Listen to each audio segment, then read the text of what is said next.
going on, rock fans? This is PJ Pat, your favorite magazine reader, and today I'm doing something a little bit special. I'm going to be reading from a digital magazine from Guitar World. It's one of the latest ones they've released, and it's regarding, I think, the quintessential band of the 80s, Motley Crue. There you go. From Nikki Sixx and John 5 equals Motley Crue. Super excited. As you know, there's been some controversy around Mick Mars, the original Motley Crue guitar player, suing the band right now. I think the band is actually suing him back about them kicking him out, according to him, or vice versa. They're saying that he wanted to leave. There's that whole thing, and that's why John 5 is actually right now part of Motley Crue. At least he's touring with them. I'm not sure if he's officially part of the band and getting a split of the profits and also planning a new album. Maybe that's what they'll talk about here. So let's find that out. Hopefully, I think it'd be awesome if they come with a new album with John 5 playing. No offense to Mick Mars, he's awesome. He's, one of my favorite guitar players of the 80s, but John 5 is just another level. I'm not sure if you've listened to any of his solo stuff, but he truly is a guitar virtuoso. He definitely knows his stuff. He actually started his chops being a session musician, just playing any type of music he can get work from, and that is why he's just so diverse. If you check out his Instagram, he plays country music, finger plucking stuff, bluegrass, just as easily as what he's known for, heavy metal, hard rock stuff. He's really impressive, really awesome. So looking forward to this article. Okay, let's get right into it. PJ Pat. PJ What's up, Pat. Frank Fred? Can I tell a joke? Huh? Really? It'll be quick. Like right now? All right, shoot. Go for it. Okay, here we go. This better be a good one. What is Cookie Monster's favorite band? Oreo Speedwagon. Get it? Oreo. All right, well, I hope you're happy, Funny Fred Zed. Hopefully the audience thinks that was worth it. All right, well, let's just jump right into it. So check this out. Look at this picture. Unbelievable. Photos by Ross Halflin, the photographer, legendary man himself. He is the rock and roll. He's the quintessential of a rock and roll photographer. He's been doing this forever, and just amazing work. So the title of the article is Crüe to the Fifth Power. Monster guitarist John 5 details his ascension into the ranks of Motley Crue. Written by Joe Basso. Love it. Red, white, and black. So rock and roll. Very cool. Some of you may know that John 5 is a Telecaster nut. He just goes crazy for him. If you watch him on his Instagram, he's always playing what seems to be like a different Telecaster every single video, and he's done a lot of freaking videos. So John 5, I definitely feel your passion for Telecasters. Look at this. Yeah. We're here on a picture. As long as Motley Crue are around, I don't plan on leaving. That is good to know, John 5. Good to know, because we don't plan on you planning on leaving either. So keep it up. Okay, let's get right into it. Earlier this year, John 5 woke up from a dead sleep, had no idea where he was. He looked around, disoriented, blinking his bleary eyes. Oh my God, I'm on an airplane, he said to himself. Still not fully awake, he scanned his surroundings some more. The massive aircraft was a chartered affair, plush and roomy. All of the other passengers were stretched out, sound asleep. Then he started to scrutinize their faces. Who are these people? He thought. After a few seconds, he recognized guitarist Vivian Campbell, and soon he realized that all of the members of Def Leppard were on board. Not only that, but so were Vince Neil, Tommy Lee, and Nikki Sixx of Motley Crue. Man, would I pay to be on that plane? I started freaking out, John 5 says. I got up and went to the back of the plane to wake myself up. What at first seemed like an out-of-body experience soon became very real. The guitarist was winging his way from the U.S. to South America in spare-no-expense rock star style as both bands, Motley Crue, Def Leppard, were about to begin their 2023 co-headline world tour. But the guitarist was no mere guest on the flight. A couple of nights earlier, he had made his official debut as Mick Mars' replacement with a pair of warm-up shows in Atlantic City. Dispensing with the elaborate costumes and horror goth makeup he famously donned during his years as Rob Zombie's lead axeman, John 5 adopted a stripped-down, modern Motley look.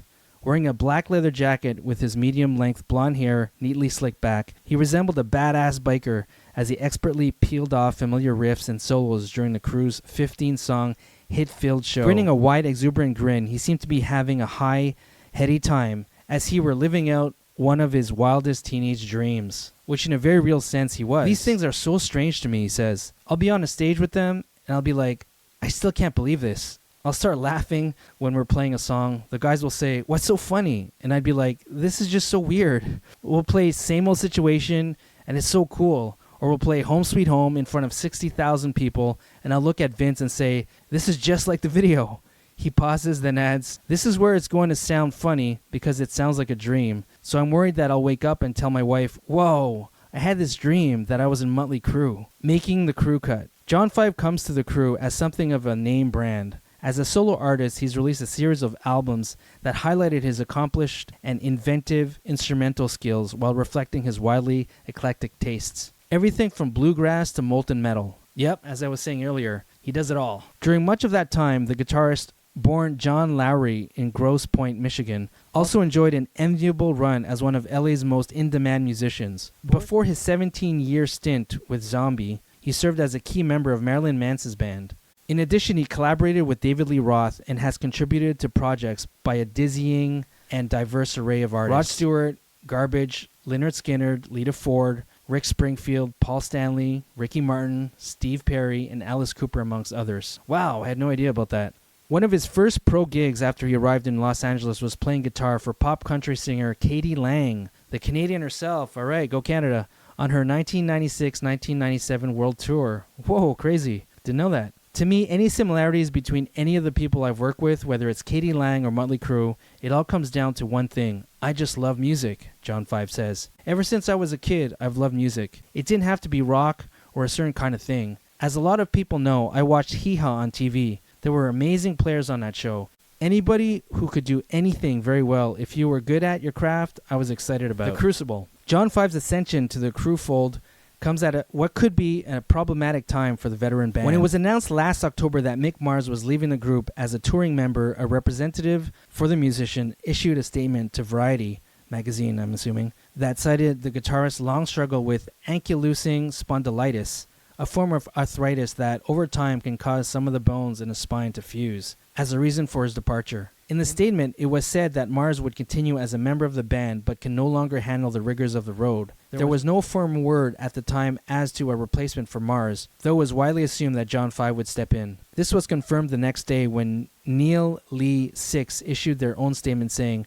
"No doubt it will take an absolutely outstanding musician to fill Mick's shoes. So we are grateful that our good friend John 5 has agreed to come on board and join us moving forward." Notable in their statement was a line that read, "While change is never easy, we accept Mick's decision to retire from the band due to the challenges with his health." And then all hell broke loose. In April, Mars filed a lawsuit against Motley Crue, alleging that the band had attempted to divest him as a major stakeholder in the group's corporation and business holdings. What's more, Mars alleged that the band had engaged in a pattern of gaslighting him, belittling his musical and cognitive abilities in an effort to oust him entirely.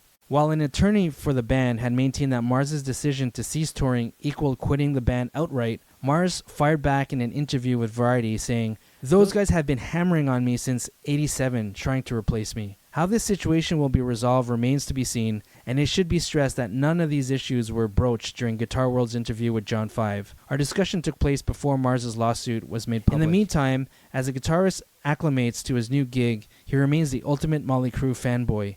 He recalls how, as a budding young picker in the early 80s, he missed out on one of his earliest opportunities at seeing his heroes live. "When they came to Detroit, we were opening for Ozzy. I was going to go. I really wanted to see the Crüe, but it was on a school night, so I couldn't go. I remember sitting in my friend's kitchen and I said, 'Motley Crue is on stage right now.' I remember that vividly because I wanted to go so bad." Putting a fine point on his unbridled admiration for the band, he says, "It sounds kind of cheesy, but they're the soundtrack of our lives. Just like the Beatles were for a lot of people, or the Stones, or anyone else, these songs have been in my head for as long as I can remember." Guitar World asks, "Before you joined Motley Crue, you rubbed shoulders with the guys quite a bit. You and Nikki even formed a side band called LA Rats, which includes Rob Zombie, funnily enough." John 5 responds, "Oh yeah, I've known Nikki for a very, very long time. We've been best friends, literally best friends. Like we know everything we could possibly know about each other. We've done a lot of work together. I worked with him on The Monster is Loose, quote unquote, which was the title track to Meat Loaf's album Bat Out of the Hell 3. The Monster is Loose. That was amazing.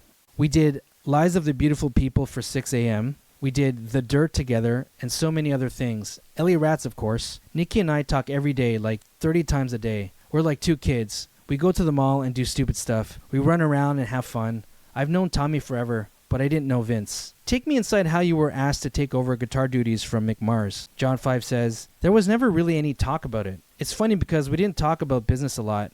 It was so much in our lives, so we didn't talk about it. We talked about music and bands and records we love, movies and things like that.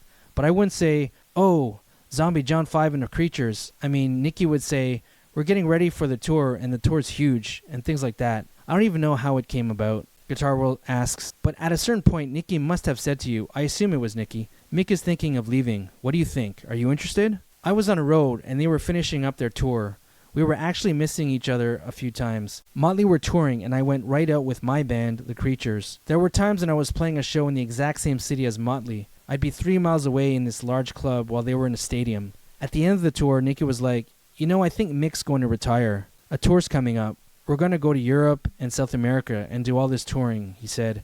Is this something you'd be interested in? To be honest with you, I look at this as life is very short and I want to experience as much as I can. I was like, well, of course. You know this is my best friend. I know every single song. That's the other thing. I didn't have to learn any songs. I know them all. To get a new chapter and a new beginning in your life, what a gift it is. It's hard to explain. It's such an epiphany to receive a gift like this to go, okay, here we go. You didn't have to think about it for a few days. Right away, you said you were interested? John 5 responds, I said, I'm interested right away.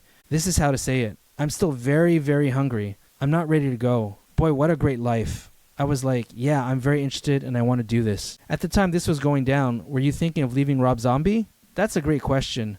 No, we're friends. We're buddies. We love each other. He's the best guy ever. Still, I imagine it was a hard decision because, as you said, Rob Zombie is a friend. It was a hard decision, yes. I thought I could do both. Even Nikki was like, well, maybe you can do both. Me, Rob, Nikki, Tommy, we're all friends, but life is short. Was Rob understanding about everything? He was understanding. He understood because he's professional. It was hard because I never wanted him to be sad. That was tough, of course, because we're so close. But I had to look out for myself this time. I had to take this opportunity. Do you know Mick? Did you talk to him at all before you made your decision? I know Mick. We're good friends and things like that, but I didn't talk to him beforehand. Despite your strong relationships with Nikki and Tommy, was there anything like an audition? Did you have to get into a room and jam just to make sure? Not really. Nick and I have played so many times before. We've worked together in the studio, and we've even played live together. He played Helter Skelter with Zombie. He played Shout Out the Devil with me at one of my solo shows. I've worked on Tommy's records. They know how I play.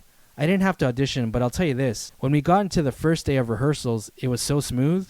We ran through the whole set with intros, outros, medleys, everything in one take. It was amazing. We got into the room and they said, what do you want to start with? I said, let's start at the top. And we just went through every song. Bam, bam, bam. It gave me chills. Wow, that is just incredible. That's just incredible to hear. That is a true testament of what a professional is. There are a couple of times when I was jamming in bands. I've been in a band since high school. And there's only a handful of times where everything just clicked right away from first take. It's an amazing feeling. It's a very magical feeling when you nail a song on the first take and you've done everything perfectly with your guys and look at each other and just say, what the hell just happened? You know, it truly is magical. So it's truly awesome to see how even John 5 at his level of professionalism and level in his career, that he finds that still amazing, you know, still something that you strive for. And that when it happens, you're just in total awe. So it's just so cool to see him talk about that and be enamored about that. Okay, back to the article. You were meeting Vince pretty much cold. Was there any kind of getting to know you period? Good question. Okay, Tommy was having his birthday party and Vince was coming. We were all there. Tommy introduced us and Vince said, hey man, we're going to have such a great time. I was so excited to meet him and I got emotional. I told him, you have a birthday coming up and I think it's when we're going to be rehearsing. I'm going to get you a really cool gift. He said, you're the best gift I could have ever gotten. I was like, oh my God. It was amazing. We have such a good time together. We laugh all the time. On tour, we have these different cars to take us to the venue, but we wind up getting into the same car. We all want to hang together and laugh and chit-chat. I think that's how we all got sick recently, because we were in each other's faces all the time. Even though you knew the band's music, did you do a little homework before that first rehearsal? I would go through the set every day. I prepare myself for everything because I never want to feel nervous. I don't like that feeling. I would study their stadium tour concerts, what Vince is going to say, where I should go during this, where I should go during that, and I mean really study. In rehearsal, Nikki would say, at the end of the song, we're going to do 10 hits here. I knew all of these endings. I knew the different ending of Live Wire going down from A to A flat, G, F sharp, F, and then ending in E, which segues into Looks That Kill. They looked at me like I had the memory of a crazy elephant. I knew their live show so well because I didn't want to be nervous. Did you have to pull out any of their CDs just to make sure you had the licks and solos down? That's what I'm saying. I did it every day for months. I wanted to play those solos exactly as they were written. Those solos are so important to me as a fan, and they're so important to the audience. The squeals in Looks That Kill or the harmonics in Dr. Feelgood, these are very important to me in the world. It's like you're looking at some sheet music. You're looking at Mozart, and you're like, well, I'm going to improvise over this part. No. That's how those songs were written, how they were recorded, and how they should be performed. I wanted to give those songs respect. I'm just trying to get the picture here, Guitar World asks. So there wasn't even one song by the band that you didn't already know very well? Honestly, I really did know all of the Crüe songs. The only thing I had to learn was the arrangement of the medley that's in the middle of the band's live set list. I've known all the songs for as long as I can remember. That's crazy. That is crazy, but hey man, when you're a true fan and you're a true professional, that's what you do. That is what you do. He probably jams to these songs like rehearsing and warming up to his own band shows, or even before Rob Zombie's, he's probably jamming for sound check on these Motley Crue songs. I could totally see him do that. Okay, back to the article. Did the guys say you were free to take the songs outside and John 5 them a bit? I checked with the guys and said, I'm going to play them as they are on the records. They said, okay, well, you can have a solo. And that's when I go completely berserk. It's kind of a perfect situation. Do you think you might suggest to the guys the idea of playing some deep cuts? Oh, of course. At rehearsal, I'm that guy. They'll say, can you check the guitar really quick? And I'll play Louder Than Hell or Bastard. I'll play 10 Seconds to Love. Any of these deep cuts. They'll say, oh, kick ass. Whenever they suggest something, it's like, you know all these songs. It's like you were in the Beatles and they said, hey, let's try Hey Bulldog. Who knows what we'll do in the future? I'm ready and prepared. Man, he sounds so psyched and so excited to be there. That's really cool. That attitude is really coming off from the article, which is great. Let's talk about your first show with the band. Were you nervous about Crüe fans accepting you? There's always that thing, he's not Mick. I wasn't nervous about the show. I was like, yeah, let's do this. Everybody was like, are you nervous? And I was like, no, because I was prepared. If somebody said, give me bar 22 of Shout at the Devil, I would say, okay, that's how prepared I was. But of the people wanting to accept me, if they said, he's not Mick Mars, it's like, I'm not Mick Mars, I'm John 5. It would be silly if I came out with a long black wig and a hat, I'm my own person. For instance, I love Kiss, right? I love Kiss. And yes, I can attest to this. John 5 absolutely adores Kiss. He keeps on bringing them up in his social media. But I would never put on Ace's makeup. Never. I create my own character. And if they said I couldn't do that, I'd say, then I'm not the guy. Damn right. That's how it should be. Not going to comment on what's going on with Kiss right now with the new guys replacing Peter Criss and Ace Frehley. That's another conversation. Moving right along. Have you had to change anything about your own personal guitars or gear for the Crüe gig? You're still playing the Tellies.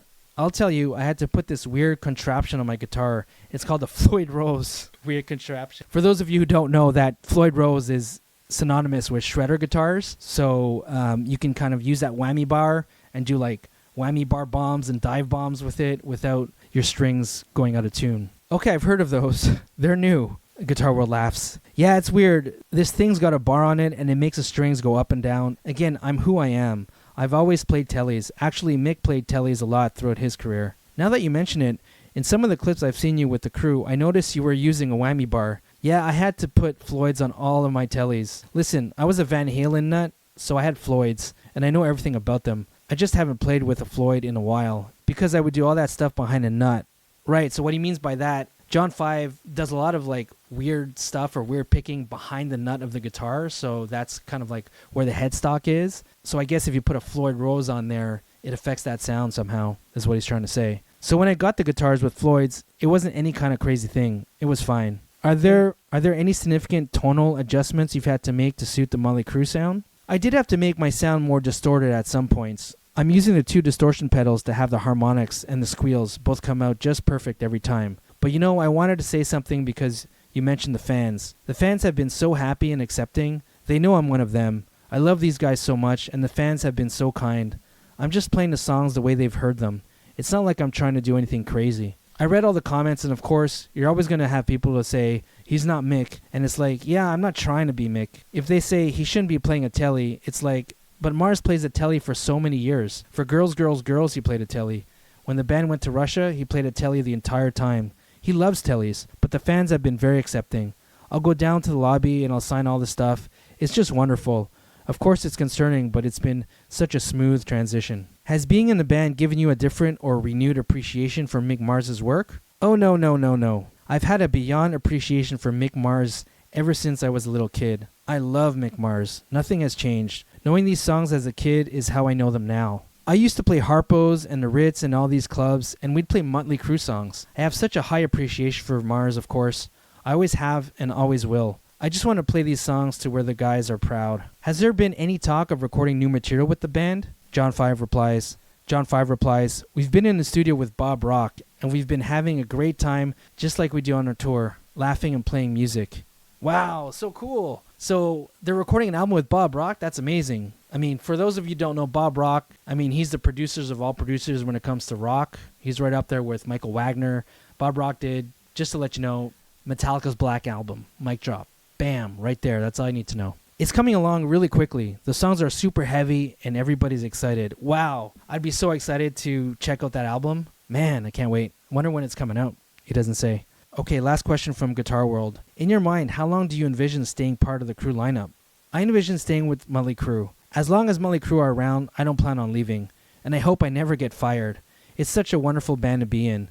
It really is a dream to be playing with your friends. It's something I never envisioned, but I'm so thankful it's happened. That is so cool. John 5. You know, with every interview I've seen with John 5 and just watching him on Instagram and all the different type of interviews with interaction with rock stars that he posts, he's just such a cool dude. You know, very laid back dude. No drama type of guy is what I'm seeing. And that's probably one of the big reasons why he's such a wanted session musician and also such a wanted guy to play in these big bands is because he's just no drama.